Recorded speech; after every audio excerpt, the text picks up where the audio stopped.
नमस्कार दोस्तों, आपने देखना शुरू कर दिया है विजन आरएस यूट्यूब चैनल। मैं अजय प्रताप चौधरी स्वागत करता हूं आपका 12 मई से संबंधित करंट अफेयर्स के महत्वपूर्ण प्रश्न उत्तरों के विषय में। तो चलिए बात करते हैं आज के पहले प्रश्न के विषय में। हाल ही में किस इंस्टीट्यूट ने कोविड 19 के लिए पहली स्वदेशी एंटीबॉडी डिटेक्शन किट, जिसे कोविड कवच एलिसा के नाम से जाना जाता है, उसको तैयार किया? तो इस प्रश्नों के विकल्पों में है national institute of virology Pune, DRDO, IIT Delhi, IISc Bangalore. तो दोस्तों इस प्रश्न का सही उत्तर है नेशनल इंस्टीट्यूट ऑफ वायरोलॉजी, जो पुणे में स्थित है। उन्होंने इस कोविड कवच एलिसा का टेस्ट किया, इसको तैयार किया। इससे पहले भारत ने कोविड 19 की जांच हेतु चाइना आधारित टेस्ट किट का प्रयोग किया था, परंतु उस टेस्ट किट की सक्सेस रेट बहुत ही कम थी। इसलिए भारत ने स्वदेशी टेस्ट किट, जिसे कोविड कवच के नाम से जाना गया, जिसका नाम दिया गया एलिसा, उसका विकास किया। और ये देश की पहली स्वदेशी एंटीबॉडी डिटेक्शन किट है। एंटीबॉडी का अर्थ है शरीर में रोग प्रतिरोधक क्षमता का विकास करना, जिससे बाहरी वातावरण से आने वाले वायरस, बैक्टीरिया आदि को शरीर से बचाया जा सके। चलते हैं अगले प्रश्न। प्रश्न संख्या 2। हाल ही में किस देश ने हायनमू 4 नामक बैलिस्टिक मिसाइल का परीक्षण किया? इस प्रश्न के विकल्पों में है रूस, चीन, उत्तरी कोरिया और दक्षिणी कोरिया। तो फ्रेंड्स इस प्रश्न का सही उत्तर है वो है दक्षिणी कोरिया। दक्षिणी कोरिया ने हाल ही में हायनमू 4 नामक एक बैलिस्टिक मिसाइल का परीक्षण किया। यहाँ पे दो चित्र दर्शाए गए हैं। एक में आप देख सकते हो हायनमू 4 बैलिस्टिक मिसाइल, तथा दूसरा दक्षिणी कोरिया की अवस्थिति के विषय में है। दक्षिणी कोरिया कोरियन पेनिनसुला के दक्षिणी भाग में स्थित है। यहाँ पे आप देख पा रहे हो ये है नॉर्थ कोरिया, जो बहुत ही कंट्रोवर्शियल कंट्री है। यहाँ पे आप देख सकते हो ये कंट्री है वो है जापान, और ये यहाँ पे जो कंट्री है वो है चाइना। और यहाँ पे ये जो क्षेत्र है इसे साउथ चाइना सी के नाम से जाना जाता है। ये बहुत ही कंट्रोवर्शियल रीजन है। जापान, साउथ कोरिया और चाइना के बीच में यहाँ पे ये विवादित क्षेत्र के रूप में जाना जाता है। चर्चा करते हैं निम्न में से किस कंपनी ने IFCN चैटबॉक्स लॉन्च किया? IFCN अर्थात international fact checking network chatbox निम्न में से किस कंपनी ने लॉन्च किया? तो इसके विकल्प हैं व्हाट्सएप, गूगल, फेसबुक और सैमसंग। तो इस प्रश्न का जो सही उत्तर है व्हाट्सएप ने IFCN चैटबॉक्स लॉन्च किया। दोस्तों कोविड 19 को लेकर गलत सूचनाओं की जानकारी मिलती रहती है, जिससे कि क्या है अफवाहों का दौर बनता है। ये जो संस्था है ये दुनिया के लगभग 70 देशों में काम करती है तथा वहां पे सही तथ्यों की जानकारी देती है। तो IFCN अर्थात international fact checking network WhatsApp के साथ में मिलके IFCN चैटबॉक्स लॉन्च किया गया। प्रश्न संख्या 4 के विषय में यूनिसेफ की रिपोर्ट 2019 के अनुसार दुनिया में सबसे ज्यादा किस देश के लोगों ने आंतरिक रूप से विस्थापन किया? तो इस प्रश्न के विकल्प हैं पाकिस्तान, ईरान, चीन और भारत। तो दोस्तों भारत के लोगों ने आंतरिक रूप से सबसे ज्यादा विस्थापन किया, चाहे वो विस्थापन रोजगार के लिए हो, चाहे वो महामारी से संबंधित हो या फिर आपदा से जुड़ा हुआ हो। 2019 की यूनिसेफ ने रिपोर्ट जारी की। उस रिपोर्ट में पता चला कि भारत देश के लोगों ने आंतरिक रूप से विस्थापन सबसे ज्यादा किया। चर्चा करते हैं यूनिसेफ के संबंध में कुछ महत्वपूर्ण तथ्यों की। यूनिसेफ अर्थात यूनाइटेड नेशन चिल्ड्रंस फंड, जिसका हिंदी में अर्थ है संयुक्त राष्ट्र बाल कोष, जिसकी स्थापना 11 दिसंबर 1946 को हुई और इसका मुख्यालय है न्यूयॉर्क में, यूनाइटेड स्टेट ऑफ अमेरिका, जिसकी न्यूयॉर्क बहुत बड़ी सिटी है, वहां पे इसका मुख्यालय है। और यूनिसेफ की जो निदेशिका है वो है एन वेनेमन। एन वेनेमन एक महिला है जो यूनिसेफ की निदेशिका है। यूनिसेफ की स्थापना का आरंभिक उद्देश्य द्वितीय विश्व युद्ध में नष्ट हुए राष्ट्रों के बच्चों को खाना व स्वास्थ्य सेवाएं उपलब्ध करवाना था।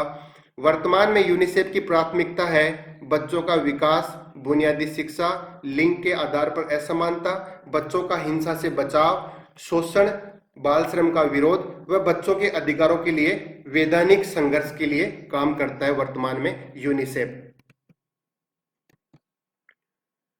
अगला प्रश्न है हाल ही में किसने कोविड 19 वैक्सीन विकसित करने के लिए भारत बायोटेक के साथ में समझौता किया?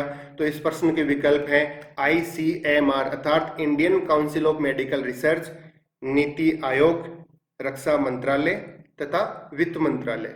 तो इस प्रश्न का जो सही उत्तर है, आप अंदाजा लगा पा रहे होंगे, इस प्रश्न का सही उत्तर है Indian council of medical research. हमने करंट अफेयर्स के जो पहले वाले वीडियोस थे उनमें ICMR के बारे में विस्तृत जानकारी आपको उपलब्ध करवा रखी है।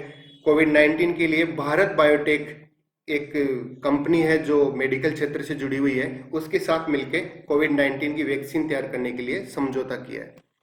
प्रश्न संख्या 6, हाल ही में कोरोना वायरस के कारण हरिशंकर वासुदेवन का निधन हो गया, उनका संबंध किस क्षेत्र से था? प्रश्न के विकल्पों में इतिहासकार, गायक कलाकार, डांसर तथा कवि। तो हरिशंकर वासुदेवन जी का संबंध था इतिहासकार। हरिशंकर जी इतिहासकार थे जिनका कोरोना वायरस के चलते अभी वर्तमान में निधन हो गया। हाल ही में 2020 के लिए फ्रीडम ऑफ स्पीच अवार्ड से किसे सम्मानित किया गया? इस प्रश्न के विकल्प हैं रवीश कुमार, सिद्धार्थ वरदराजन, अभिसार शर्मा तथा इनमें से कोई नहीं। तो दोस्तों इस प्रश्न का सही उत्तर है सिद्धार्थ वरदराजन को हाल ही में 2020 के फ्रीडम ऑफ स्पीच अवार्ड से सम्मानित किया गया। सिद्धार्थ वरदराजन द वायर नामक एक ऑनलाइन न्यूज पोर्टल के एडिटर इन चीफ है। इस प्रश्नों के विकल्पों में देखें तो रवीश कुमार का संबंध पत्रकारिता से है। 2019 में उन्हें प्रतिष्ठित रमन मैग्सेसे अवार्ड से सम्मानित किया गया तथा अभिसार शर्मा भी पत्रकारिता के क्षेत्र से जुड़े हुए हैं। हाल ही में किसने आरोग्य संजीवनी हेल्थ इंश्योरेंस पॉलिसी लॉन्च की?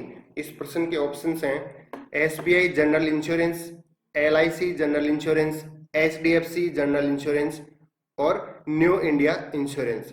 तो ये जो पॉलिसी लॉन्च की अभी संजीवनी हेल्थ इंश्योरेंस पॉलिसी, ये लॉन्च की थी SBI ने। आप देख सकते हो आरोग्य संजीवनी पॉलिसी जिसके तहत 5 लाख रुपए तक का आपको इंश्योरेंस मिल सकता है। अगले क्वेश्चन के विषय में, हाल ही में नाबार्ड ने किसानों और जरूरतमंदों को कर्ज देने के लिए राज्य सरकारी बैंकों और क्षेत्रीय ग्रामीण विकास बैंकों को कितने करोड़ रुपए वितरित किए या फिर देने का प्रस्ताव रखा? तो प्रश्न के विकल्प हैं 587 करोड़ रुपए, 8,648 करोड़ रुपए, 12,767 करोड़ रुपए या इनमें से कोई नहीं। तो देखिए 12,767 करोड़ रुपए नाबार्ड अर्थात national bank for agriculture and rural development, जिसकी स्थापना 1982 में हुई, उसने किसानों और जरूरतमंदों को कर्ज देने के लिए राज्य सरकारी बैंकों तथा क्षेत्रीय ग्रामीण बैंकों को 12,767 करोड़ रुपए देने का प्रावधान किया। नाबार्ड के विषय में हम चर्चा करते हैं। नाबार्ड अर्थात राष्ट्रीय कृषि व ग्रामीण विकास बैंक, ये इसका लोगो आप देख सकते हैं यहाँ पे, जिसकी स्थापना 12 जुलाई 1982 को हुई। नाबार्ड का मुख्यालय मुंबई में है। नाबार्ड के प्रबंधक निर्देशक हैं हर्ष कुमार भानवाल। नाबार्ड के प्रबंधक निर्देशक हैं। भारत में ग्रामीण विकास में महत्वपूर्ण भूमिका निभाने के तहत तथा कृषि कुटीर उद्योग के विकास के लिए ऋण प्रवाह को सुविधाजनक बनाने और विकास को बढ़ावा देने हेतु भारत सरकार ने नाबार्ड की स्थापना एक शीर्ष बैंक के रूप में की थी। प्रश्न संख्या 10, निम्नलिखित में से किसने इलेक्ट्रॉनिक गैजेट्स, कागजों और करेंसी नोटों को सैनिटाइज करने के लिए डिफेंस रिसर्च अल्ट्रावायलेट सैनिटाइजर को विकसित किया? प्रश्न के ऑप्शंस हैं ICMR, CSIR, IIT मद्रास तथा DRDO।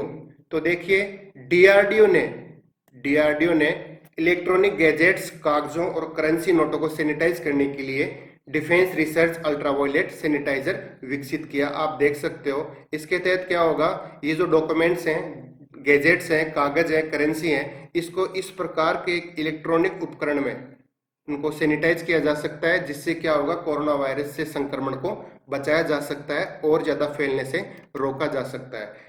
देखते हैं इस प्रश्न की व्याख्या में। हाल ही में DRDO ने डिफेंस रिसर्च अल्ट्रावायलेट सैनिटाइजर नामक एक स्वचालित अल्ट्रावायलेट सिस्टम विकसित किया। इस सिस्टम को DRDO की हैदराबाद स्थित प्रमुख प्रयोगशाला, ध्यान रखिएगा यहाँ पे, हैदराबाद स्थित प्रमुख प्रयोगशाला जिसका नाम है रिसर्च सेंटर इमारत, RCI, रिसर्च सेंटर इमारत द्वारा बनाया गया।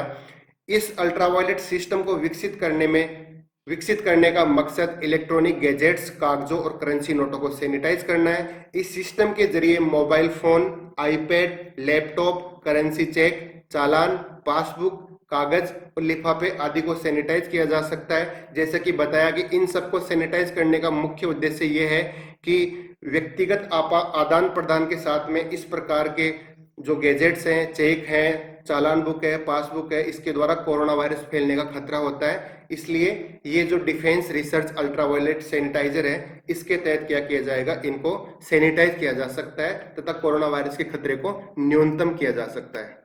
प्रश्न संख्या 11, हाल ही में ओमान की खाड़ी में किस देश की नौसेना ने मिसाइल से खुद का पोत ही दागा?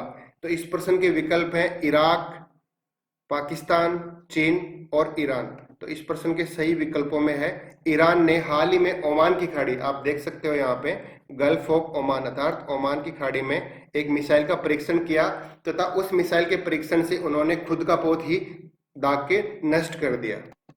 ओमान की खाड़ी अरब सागर में स्थित है तथा इसके तटवर्ती क्षेत्रों में ईरान, ओमान तथा इधर पाकिस्तान का क्षेत्र भी इससे संलग्न है।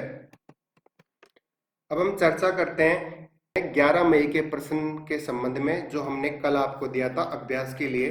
प्रश्न था यूएनईपी ने गुडविल एम्बेसडर के रूप में किस भारतीय का कार्यकाल 2022 तक बढ़ा दिया गया? तो उस एम्बेसडर का नाम था दिया मिर्जा। आप देख सकते हैं दिया मिर्जा कार्यकाल यूएनईपी ने 2022 तक बढ़ा दिया। यूएनईपी अर्थात यूनाइटेड नेशन इन्वायरमेंट प्रोग्राम, संयुक्त राष्ट्र पर्यावरण कार्यक्रम, जिसकी स्थापना जून 1972 में हुई, जिसका मुख्यालय नैरोबी। दोस्तों ये बहुत ही इंपॉर्टेंट है, काफी बार एग्जाम में पूछा जा चुका है कि यूएनईपी का कार्य मुख्यालय कहाँ पे है? तो अफ्रीकन देश केन्या की राजधानी है नैरोबी, वहां पे यूएनईपी का मुख्यालय है तथा यूएनईपी की अध्यक्ष है इंगर एंडरसन यूएनईपी की वर्तमान में अध्यक्षा हैं। यूएनईपी संयुक्त राष्ट्र की पर्यावरण संबंधी गतिविधियों पर नजर रखने वाली एक बहुत ही महत्वपूर्ण संस्था है। अब चर्चा करते हैं आज के क्वेश्चन के विषय में, जिसका आंसर उससे संबंधित समस्त जानकारियां आपको हमें कमेंट बॉक्स में साझा करनी है। टोडा जनजाति का संबंध निम्नलिखित में से किस पहाड़ी क्षेत्र से है? विकल्प हैं, विकल्प first Darjeeling hills, second Aravalli hills, third Nilgiri hills, fourth Naga hills. दोस्तों इस प्रश्न के बारे में आप अभ्यास कीजिए तथा इससे संबंधित समस्त जानकारियां आप हमें कमेंट बॉक्स में साझा कीजिए। Thanks for watching vision RS YouTube channel. Please subscribe, like and share this YouTube channel. Thank you.